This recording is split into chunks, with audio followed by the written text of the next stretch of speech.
오늘 우리에게 주신 하나님 말씀은 고린도전서 9장 26절부터 10장 13절까지 말씀입니다. 고린도전서 9장 26절부터 10장 13절까지 말씀입니다. 우리 찾으셨으면 함께 한 절씩 교독하도록 하시겠습니다. 그러므로 나는 다름질하기를 향방 없는 것 같이 아니하고 싸우기를 허공을 치는 것 같이 아니하며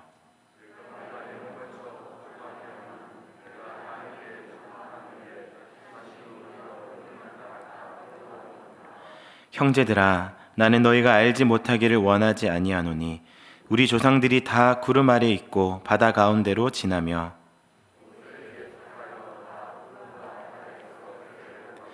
다 같은 신령한 음식을 먹으며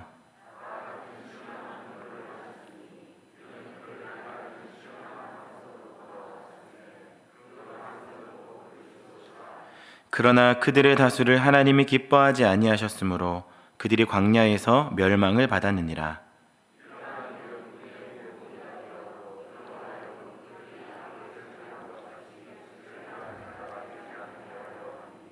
그들 가운데 어떤 사람들과 같이 너희는 우상 숭배하는 자가 되지 말라.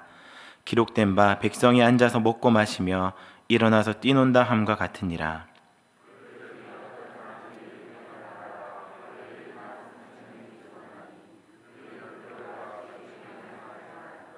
그들 가운데 어떤 사람들이 주를 시험하다가 뱀에게 멸망하였나니 우리는 그들과 같이 시험하지 말자.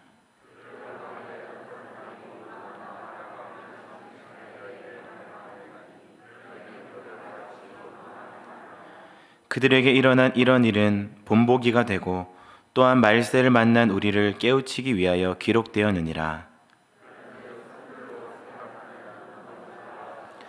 함께 읽겠습니다. 사람이 감당할 시험 받기는 너희가 당한 것이 없나니 오직 하나님은 미쁘사 너희가 감당하지 못할 시험 당함을 허락하지 아니하시고 시험 당할 즈음에 또한 피할 길을 내사 너희로 능히 감당하게 하시느니라. 아멘. 여러분 혹시 주식 해보셨습니까? 저는 주식을 잘 모르는데요. 대학교 1학년 때 20살 때 제 기억으로는 한 30만 원 정도 됐던 것 같습니다. 이거 가지고 제 친한 친구가 야, 이번에 여기 주식이 이 종목이 참 좋다고 하던데 너 한번 해볼래? 라는 꾀임에 넘어가 저는 그 30만 원을 그 친구가 추천해주는 종목에 넣었습니다. 그 다음 날이 되었습니다. 어떻게 되었을까요? 막 오르더라고요. 그래서 돈을 버는 게 이렇게 쉽구나라는 생각을 한번 해보았습니다. 그래서 그때 이제 수익 난 이익금으로 친구들한테 막 치킨도 사주고 막 그랬습니다. 그런데 이제 어느 날 또 친구가 승훈아, 이제 팔아야 돼. 그 종목에서 빨리 빠져나와야 돼. 이야기를 하는 것이었습니다. 저는 이제 사실 아무것도 잘 모르거든요. 그 친구가 시키는 대로 해야 되는데 그 뭐 매도 매수 이런 것도 잘 몰라가지고 파는 그 매도를 눌러야 되는데 저는 모르고 막 매수를 막 누르고 있었던 겁니다. 타이밍을 잃은 저는 왕창 잃고 난 다음부터 하나님이 막으시는구나. 그리고 그런 생각을 하고 저에게 있어서 이제 주식은 끝이었습니다. 지금도 주식은 잘 모릅니다. 그런데 한 가지는 알고 있습니다. 그 주식에 보면요 그래프가 있는데요. 이 주식에서 그래프가 빨간 색깔이면 가격이 올라간다. 그리고 파란 색깔이면 가격이 내려간다. 이것은 알고 있습니다. 사람들이 많이 사면 가격이 상승이 돼서 빨간색이 되고 사람들이 많이 팔면 가격이 하강해서 파란색이 된다라는 것이죠. 그런데 그 주식의 빨간색이냐 파란색이냐가 결정되는 것은요 그 기울기나 그 흐름이나 방향이 결정되는 것은 아주 찰나 같은 그 순간에 파는 사람이 많으냐 아니면 사는 사람이 많으냐에 따라서 빨간색이 되기도 하고 파란색이 되기도 합니다. 그러니까 그 찰나 같은 순간에 사는 선택을 하는 사람이 많으면 이것이 상승하는 빨간색이 되는 것이고, 사람들이 많이 파는 선택을 하게 되면 가격이 하강해서 파란색이 되는 것이지요. 만약에 우리의 신앙에도 이런 그래프가 있다라고 생각을 해보신다면 우리의 인생 가운데서도 수많은 점과 같은 그 선택의 순간들이 있을 것입니다. 우리의 인생 가운데도 그 수많은 선택의 순간들마다 우리가 하나님의 말씀의 기준에 따라서 그 말씀의 기준대로 선택하는 순간이 많아지면 많아질수록 우리의 신앙이 상승하는 빨간색의 그래프가 될 것이고, 육신의 정욕대로 선택하는 순간이 많아지면 많아질수록 우리의 신앙은 하강하는 파란색이 될 수도 있는 것입니다. 저는 이렇게 올라가고 내려가는 그것을 신앙에 있어서 이 신앙의 방향성이다 라고 이야기를 하고 싶습니다. 하나님의 자녀로 부르심을 받은 인생들은요, 이제 부르심에 합당한 그 목적지가 있습니다. 하나님께서 우리를 선택하셔서 부르셨다면 하나님이 계획하신 그 선한 계획의 끝에는 우리가 들어가야 될 그 목적지가 있고, 하나님은 그 목적지를 향하여서 우리를 이끄셔서 도달하도록 해주신다라고 하는 것이죠. 그런데 그 목적지에 올바르게 도달하기 위해서는 앞서 말씀드렸던 올바른 방향성이 있어야 하는 것입니다. 그 방향성이 제대로 잘 세워져 있지 않다면 우리의 인생은 하나님의 의도와는 다르게 우리의 신앙이 바닥으로 곤두박질 치게 되기 때문입니다. 그래서 바울은요, 우리의 인생의 목적지로 하나님께서 생각하셨던 그 올바른 목적지로 도착하기 위해서 고린도 성도들에게 이렇게 이야기를 하고 있습니다. 26절 말씀에 26절에 이렇게 나옵니다. 그러므로 나는 다름질하기를 향방 없는 것 같이 아니하고 싸우기를 허공을 치는 것 같이 아니하며. 하나님이 우리를 부르셨습니다. 그리고 목적지까지 우리를 이끌어 가시는데 올바른 목적지로 잘 들어가기 위해서는 올바른 방향성이 세워져야 된다고 말씀을 드렸습니다. 그래서 오늘 바울이 얘기하는 것처럼 향방 없는 것 같이 아니하고, 향방 없이, 그러니까 방향성이 없이 달려가지 않겠다라고 하는 것이죠. 그리고 그 방향성이 없는 것을 뭐라고 표현을 하냐면 허공을 치는 것, 헛스윙하는 것, 헛수고하는 것과 같다라고 바울이 이야기를 하고 있는 것입니다. 하나님께서 생각하셨던 그 올바른 방향성이 아니라면 그 외의 모든 선택들은 다 헛수고와도 같다라는 것이죠. 그래서 바울은 여러 가지 선택의 순간에 올바른 방향성을 가지고서 살아가기 위해서 이렇게 이야기를 합니다. 우리 27절 말씀을 같이 한번 읽어보시겠습니다. 27절, 내가 내 몸을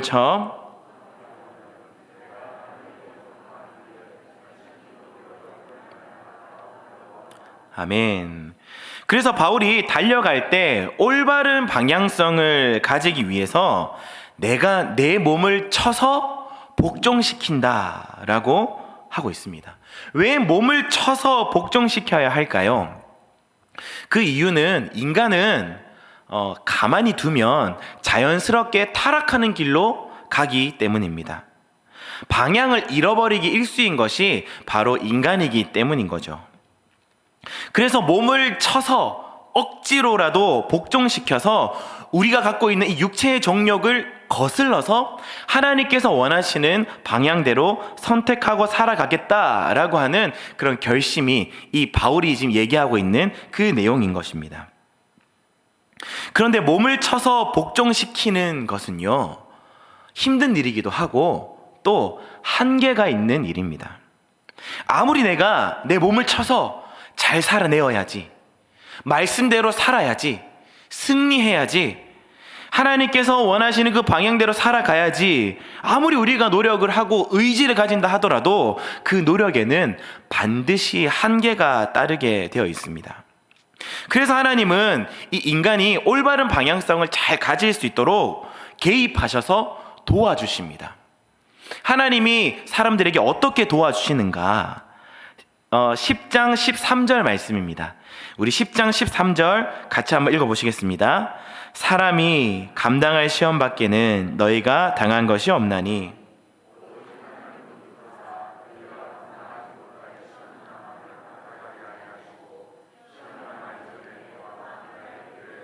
너희로 능히 감당하게 하시느니라. 아멘.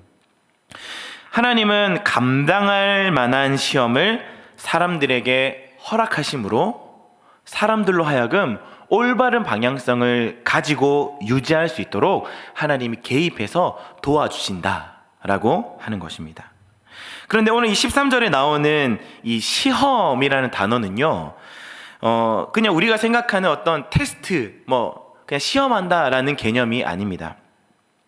여기서 나오는 시험이라는 단어의 뜻은 유혹과 시련이라는 단어의 뜻이 복합적으로 담겨 있는 의미입니다.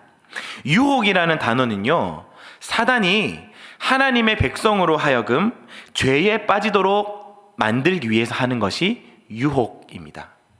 그리고 시련이라는 단어는요, 하나님께서 자신의 자녀들을 연단하시기 위해서 허락하는 것을 의미합니다. 그런데 야고보서 1장 14절 말씀을 보시면요, 이런 말씀이 있습니다. 오직 각 사람이 시험을 받는 것은 자기의 욕심에 끌려 미혹됨이니 라는 말씀이 나와요. 그러니까 하나님의 백성들이 시험을 당하게 되는 것이 자기들이 갖고 있는 그 욕심 때문이다 라고 하는 것이죠. 자기의 욕심 때문에 받는 시험임에도 불구하고 전지전능하신 하나님께서는 또한 그런 유혹과 시련까지도 사용하셔서 하나님의 백성들로 하여금 연단하게 하시고 훈련하시는 것이 바로 하나님이시다라고 하는 것이죠. 결국 유혹이든 시련이든 하나님의 백성들에게 주어지는 이 감당할 만한 시험은요, 하나님의 주권 속에 있기 때문에 궁극적으로 이 모든 시험의 주권자가 하나님이시기 때문에 하나님의 주권 아래에서 이 모든 일이 이루어진다라고 할 수 있는 것입니다. 정리를 해보면 이렇습니다. 하나님은 우리를 부르셨습니다. 그리고 올바른 방향성을 유지하도록 하셔서 목적지에 도달하도록 이끌어 주십니다. 그리고 올바른 방향성을 가질 수 있도록 그에 합당한 감당할 만한 시험을 우리들에게 주신다라는 것이죠.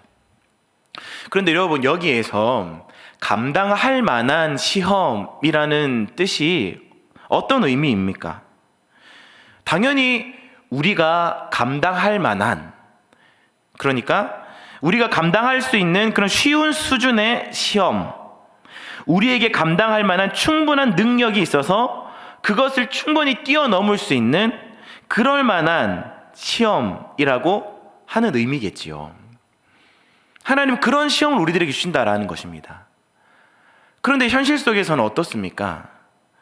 때로는 우리가 감당하기도 힘든, 우리가 감당할 수 있는 그 수준을 뛰어넘는 시험을 우리는 맞이하게 될 때도 있다라는 것입니다. 우리의 능력으로는 도저히 따라가기 버거운 시험을 우리는 만날 때도 있다라는 것이지요. 그럼에도 불구하고 오늘 성경에 하나님이 감당할 만한 시험이라고 말씀하시는 이유가 무엇이겠습니까?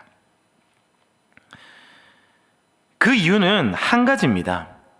13절에 나옵니다. 오직 하나님은 미쁘신 하나님 때문에 우리가 감당하지 못할 시험도 감당할 만한 시험이 되는 것입니다.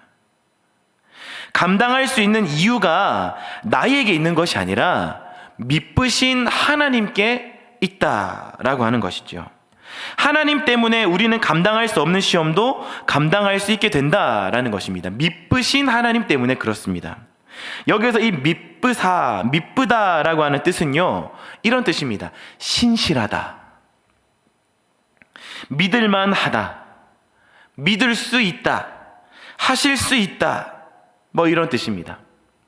우리를 부르시고 그리고 부르신 그 순간부터 목적지에 도착할 때까지 신실하게 변함없이 우리를 사랑하시고 인도하시고 힘을 주시고 피할 길을 내어주시는 그 하나님 때문에 우리가 당하고 닥치는 모든 시험들이 우리가 감당하기 버거운 시험이라 할지라도 능히 감당하게 된다라는 것이죠. 바울은 지금 이런 개념을 가지고 고린도 교회 성도들에게 이야기를 하고 있는 것이에요. 근데 지금 고린도 교인들에게 이런 이야기를 하고 있는 이유가 무엇이겠습니까? 지금 자기들에게 주어져 있는 시험을 잘 감당해내고 있기 때문일까요? 아니면 감당해내지 못하고 있기 때문일까요? 감당해내지 못하고 있기 때문에 그 시험을 잘 감당하라고 이 개념을 가지고 성도들에게 이야기를 하고 있는 것입니다. 그리고 이것을 조금 더 잘 이해시키기 위해서 예를 들어서 이야기를 하는데요. 바울은 1절부터 11절까지, 10장 1절부터 11절까지 이스라엘의 광야 생활의 이야기를 하면서 이것을 예를 들어서 그들이 당했던 시험과 그리고 그들이 가졌던 방향성에 대한 이야기를 예를 들어서 하고 있는 것입니다. 1절부터 4절까지 보시면요, 강조되는 부분들이 있는데요. 제가 한번 읽어보겠습니다. 어떤 부분이 강조되는지 한번 들어보십시오. 형제들아, 나는 너희가 알지 못하기를 원하지 아니하노니 우리 조상들이 다 구름 아래 있고 바다 가운데로 지나며 모세에게 속하여 다 구름과 바다에서 세례를 받고 다 같은 신령한 음식을 먹으며 다 같은 신령한 음료를 마셨으니 이는 그들을 따르는 신령한 반석으로부터 마셨으며 그 반석은 곧 그리스도시라. 여러분, 무엇이 강조되었습니까? 다입니다. 다 신령한 것을 맛보았고 다 하나님의 구원을, 다 하나님께서 베풀어 주신 그 모든 은혜들을 지금 백성들이 다 누렸다라는 것입니다. 다 홍해를 건넜습니다. 다 만나를 먹었습니다. 다 반석에서 나오는 그 샘물을 마셨습니다. 다 하나님의 보살핌을 받았습니다. 지금 다 누린 겁니다. 이스라엘 백성들이 다. 그런데 5절에 이렇게 나오죠. 그러나 라고 시작을 하면서 그러나 그들의 다수를 하나님이 기뻐하지 아니하셨으므로 그들이 광야에서 멸망을 받았느니라. 하나님의 은혜를 경험했던 모든 이스라엘 백성들이 멸망을 당했다. 광야에서 멸망을 당했다라는 것이죠. 왜 멸망을 당했느냐? 그 이유를 7절부터 10절까지 설명을 합니다. 여기서도 이 반복되는 단어가 등장을 하는데요. 무엇이 반복되는지 한번 들어보십시오. 7절부터 10절입니다. 그들 가운데 어떤 사람들과 같이 너희는 우상 숭배하는 자가 되지 말라. 기록된 바 백성이 앉아서 먹고 마시며 일어나서 뛰논다 함과 같으니라. 그들 중에 어떤 사람들이 음행을 하다가 하루에 23,000명이 죽었나니 우리는 그들과 같이 음행하지 말자. 그들 가운데 어떤 사람들이 주를 시험하다가 뱀에게 멸망하였나니 우리는 그들과 같이 시험하지 말자.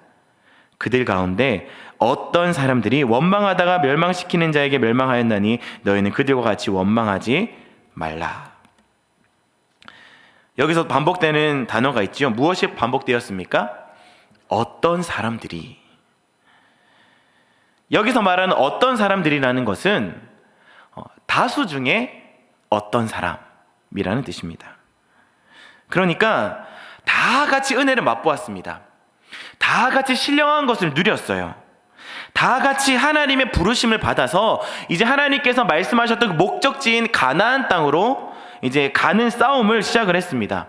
그런데 가다가 어떤 일이 벌어졌느냐면 그들 중에 어떤 사람들이 우상 숭배를 해버립니다. 그래서 어떻게 되었습니까? 우상 숭배한 사람들이 다 죽었습니다. 레위인이 이쪽부터 저쪽까지 달려가면서 3,000명을 도륙해서 죽였습니다. 우상 숭배했던 사람들이 죽어버린 것이죠. 그리고 시간이 좀 더 지난 다음에 길을 가다가 시딤이라는 곳에서 음행하는 사건이 일어났습니다. 시딤에서 일어난 음행 사건으로 인해서 23,000명이 죽임을 당합니다. 여러분, 여기서 시딤에서 음행한 사람들은요, 앞서 있었던 우상 숭배를 한 사람입니까? 안 한 사람입니까? 안 한 사람입니다. 우상 숭배한 사람들은 다 죽었습니다. 우상 숭배에서 살아남았던 사람, 우상숭배라는 시험을 이겨냈던 사람들 중에 어떤 사람들이 이 음행에 걸려서 넘어져 버린 것이죠. 그렇게 또 가다가 또 주님을 시험하는 사람들이 생깁니다. 여기서 또 세 번째로 주님을 시험했던 사람들은 앞에 두 가지 시험을 이겨낸 사람입니다. 우상숭배도 이겨냈고 또 음행에서도 이겨냈던 사람입니다. 이 큰 시험 두 가지를 이겨냈는데도 여전히 자기들 앞에는 큰 광야인 거예요. 그래서 하나님 앞에 시험했다가 거기서 죽어버립니다. 또 나오죠. 또 거기서 믿음을 지켰던 사람들이 가나안 정탐을 끝나고 다 원망해 버렸습니다. 그래서 광야에서 다 죽어버렸습니다. 가나안 정탐 후에 원망했던 사람들은 적어도 세 가지 시험을 다 이겨냈던 사람이었습니다. 우상 숭배도 안 했습니다. 음행 때도 참았습니다. 주님을 시험하는 일에도 동참하지 않았습니다. 그런데 그 최종 목적지였던 가나안을 다 둘러보고 나니까 스스로를 메뚜기같이 여기면서 원망을 하게 되죠. 그러다가 결국 두 사람만 남게 됩니다. 여호수아와 갈렙만 남아서 이 두 사람만 하나님께서 약속하신 목적지 가나안 땅에 들어가게 되죠. 이스라엘 백성들은 장정만 60만 명이었습니다. 얼마나 많은 사람들입니까? 그런데 이 중에 다 신령한 것을 맛보았는데 그들 중에서 어떤 사람들은 광야에서 멸망을 당했습니다.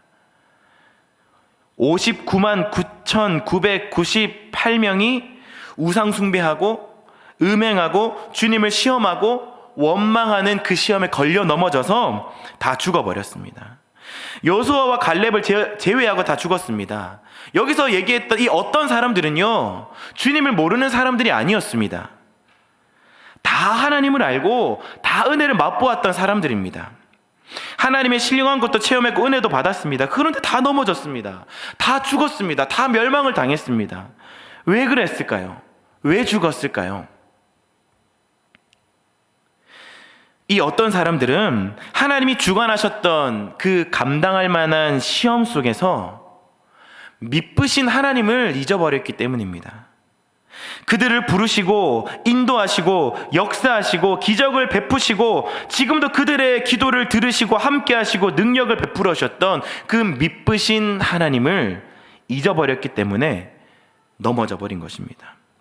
그래서 시험을 감당하지 못하고 죽어버린 것이죠. 미쁘신 하나님을 잊어버린 그 상태를 바울이 이렇게 표현합니다. 12절 말씀 12절 말씀을 같이 한번 읽어보시겠습니다. 그런즉 선줄로 생각하는 자는 넘어질까 조심하라. 하나님을 잊어버린 그 상태를 선줄로 생각하는 사람이다 라고 말합니다. 스스로 선줄로 생각하는 사람, 미쁘신 하나님이 없어도 굳이 아무런 문제 없이 부족함 없이 잘 살아낼 수 있다고 생각하는 사람입니다. 신앙생활도 했고 구원의 확신도 있었고 신령한 것도 체험했고 여러 가지 시험을 이겨왔던 사람입니다. 그런데 미쁘신 하나님을 잊어버리게 되면 선줄로 생각하는 자들이 되는 것이죠. 이들을 향해서 바울은 넘어질까 조심하라. 다른 시험에 넘어질까? 지금까지 여러 가지 시험들 속에서 믿음을 잘 지켜왔다 하더라도 하나님을 잊어버리고 있는 그런 사람들이라면, 선줄로 생각하는 사람이라면 조심해라. 또 다른 시험에 넘어질까 너희들이 살펴라. 그 얘기를 하고 있는 것이죠. 아무리 신앙생활을 오래 해왔고 아무리 대단한 일을 이루어내었고 교회에 있어서 정말로 중요한 사람이 되었다 하더라도 미쁘신 하나님을 잊어버리면 또 다른 시험에 넘어져 버리게 되는 것입니다. 반드시 넘어집니다. 그러나 미쁘신 하나님을 기억하고 그를 신뢰하면 그 미쁘신 하나님으로 말미암아 아무리 우리가 감당해내기 힘든 시험이 오더라도, 우리에게 능력이 없어도, 우리의 환경이 도저히 소망이 없고 가능성이 없어 보여도 이 미쁘신 하나님, 신실하신 하나님 때문에 13절 마지막에 능히 감당하게 하시느니라. 아멘. 오늘 여러분들은 어떻습니까? 혹시 여러분들 중에 감당하기 힘든 시험을 당한 분들이 있지 않으십니까? 너무 이 시험을 이겨내기 버거워서 포기하고 싶고, 차라리 그냥 믿음을 포기해버리면 더 편해질 것 같은 그런 상황에 처해 계신 분들이 있지 않으십니까? 그런 분들이 계시다면 오늘 말씀을 통해 주시는 이 교훈을 붙잡으십시오. 지금 여러분들이 당하고 있는 그 시험은, 그 상황과 그 어려움들은 하나님께서 여러분들을 부르시고 그 목적지에 도달하게끔 하기 위하여서, 올바른 방향대로 그런 올바른 방향성을 가지게 하기 위하여서 여러분들에게 허락하신 감당할 만한 시험이라는 사실을 기억하시기를 바랍니다. 이해가 되지 않는 그런 상황과 문제들이 엄습해져 있습니까? 우리는 이해하지 못합니다. 그러나 우리의 생각과 우리의 이해를 뛰어넘으시는 하나님께서 오늘 여러분들을 올바르게 인도하시기 위해서 여러분들을 이끌어가고 계신다는 사실을 신뢰하시는 여러분 되시기를 바랍니다. 신실하신 하나님께서 저와 여러분들을 끝날까지 붙드시고 믿음이 떨어지지 않도록 항상 은혜를 베푸시는 분이심을 믿으시기를 바랍니다. 이 미쁘신 하나님을 우리가 붙잡고 묵상할 때 아무리 커 보이고 아무리 버겁고 아무리 해결 방법이 없어 보이는 그러한 문제, 그런 높은 산과 같은 그런 시험들을 우리는 능히 감당해낼 수 있게 된다라는 사실입니다. 여러분, 이 말씀을 우리의 마음에 새기십시다. 그리고 기도합시다. 그리고 주님의 음성에 귀를 기울이십시다. 오늘 본문에 여호수아와 갈렙의 하나님께서 오늘 저와 여러분의 하나님이 되십니다. 믿으십니까? 지금도 여러분들 곁에 계셔서 하나님은 미쁘시게 일하십니다. 신실하시게 일하십니다. 하나님은 믿을 만한 분이십니다. 믿을 수 있는 분이십니다. 아니, 믿어야 하는 분입니다. 우리에게 피할 길을 내어주셔서 우리로 하여금 능히 감당케 하는 분이십니다. 이 미쁘신 하나님을 그냥 저들의 하나님으로 남겨두지 마시고 오늘 이 시간 여러분들 곁에서 함께 하시고 여러분들에게 역사하시고 여러분들의 하나님이 되신다는 것을, 여러분 그 하나님을 나의 하나님으로 고백하실 수 있는 저와 여러분들이 되시기를 바랍니다. 그리하여서 주님이 주시는 능력과 지혜와 힘으로 오늘 우리가 당한 시험들을 능히 감당하게 되시는 저와 여러분들이 되시기를 주님의 이름으로 간절히 바랍니다.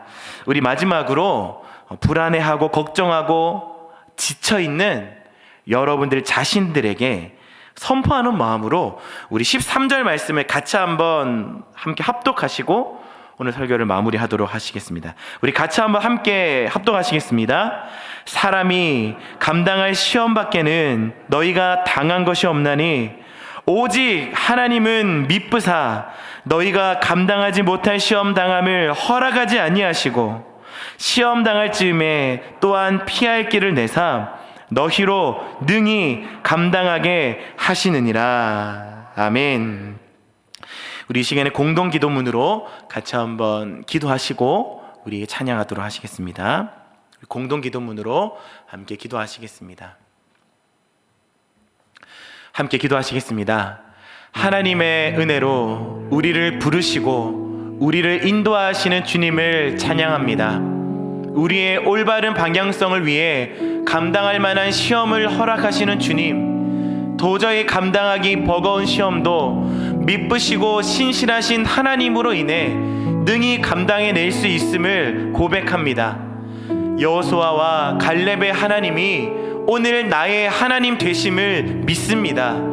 주가 주시는 능력과 지혜와 힘으로 오늘 우리가 당한 고난을 능히 감당케 하옵소서.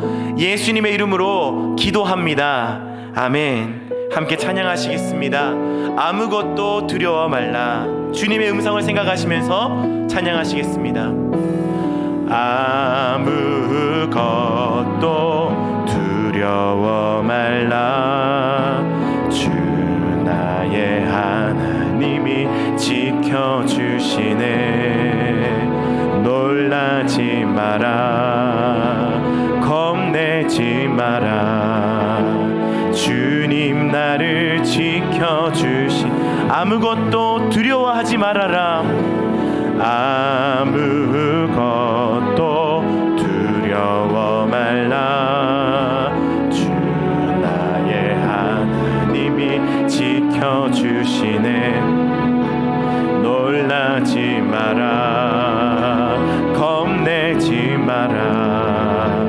주님 나를 지켜주. 아멘. 내 마음이 힘에 겨워, 내 마음이 힘에 겨워 지칠지라도 주님 나를 지켜주시네. 세상의 험한 풍파 몰아칠 때도 주님 나를 지켜주시네. 주님은 나의 산성, 주님은 나의 요새, 주님은 나의 소망, 나의 힘이 되시며. 내 마음이 힘에 겨워 지칠지라도, 내 마음이 힘에 겨워 지칠지라도 주님 나를 지켜주시네. 세상의 험한 풍파 몰아칠 때도 주님 나를 지켜주시네. 주님은 나의 산성, 주님은 나의 요새, 주님은 나의 소망, 나의 힘이 되시며. 주님은 나의 산성, 주님은 나의 요새, 주님은 나의 산성,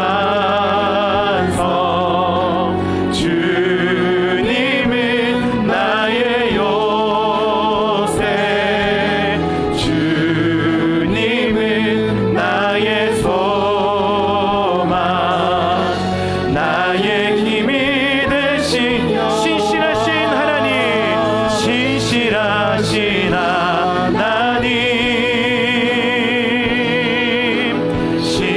신실하신 주, 나의 주 하나님은, 나의 주 하나님은 신실하신 주, 신실하신 하나님, 신실하신 하나님, 신실하신 주, 나의 주 하나님은, 나의 주 하나님은 우리 한 번 더 오배하시겠습니다. 신실하신 하나님, 신실하신 하나님, 미쁘신 나의 하나님, 신실하신 주, 나의 주 하나님은 신실하신 주님. 아멘. 이 시간에 함께 들었던 말씀을 생각하시면서 같이 한번 기도하시겠습니다. 하나님, 우리가 미쁘신 그 하나님을 나의 하나님으로 고백하게 하여 주시옵소서. 우리를 부르시고 우리를 올바른 방향성을 가지시고 또한 그 목적지에 돌아가게 하시기 위하여서 오늘 내가 당하는 모든 시험들이 감당할 만한 시험이라는 사실을, 하나님께서 가장 좋은 길로 인도하신다는 그 사실을 마음으로 믿게 하여 주시고, 혹여나 내가 그 미쁘신 하나님을 잊어버리고 선들로 생각하고 스스로 살아가고 있는 모습들이 있지 않는지를 돌아보게 하시고, 하나님 앞에 두려워하는 마음으로 그 미쁘신 하나님을 생각하고 그 미쁘신 하나님 때문에 우리가 감당해내고 능히 감당할 수 있다는 사실을 마음으로 믿고 우리의 삶으로 살아낼 수 있는 하나님, 오늘 시간 나의 마음과 나의 삶이 될 수 있도록 도와달라고 우리 들었던 말씀을 생각하시면서 같이 한번 기도하며 나가도록 하시겠습니다. 기도하시겠습니다.